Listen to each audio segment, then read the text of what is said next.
Za starci mladinci. Do borba, do borba, do borba. Pa dobro lude, kakva je ova situacija, kakva je ova situacija, kakva je ova situacija, kakva je... Ziran, pa kakva je ova situacija. Što да ви кажем, нема за што и да се протестира.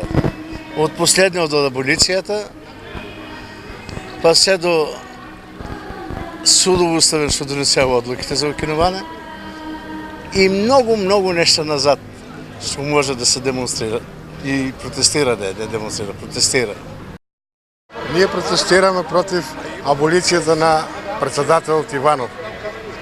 И бидејќи, поред мене, не треба да има аболиција за криминалци.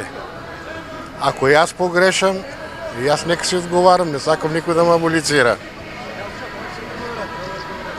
И против владата, дека не е то, се додека не ја повлече аболицијата.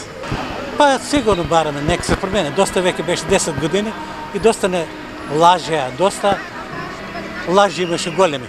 Ето гледаме јавно, телевизиите и медиумите зборуват дека тендери се дават за пари и така натама, а веќе тоа, јас сум веќе 73 години.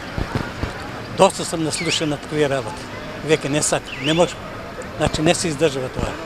Треба да биде слободен човекот, треба да биде слободен, да живее, да работи со пари, с пот, с работа да спечали.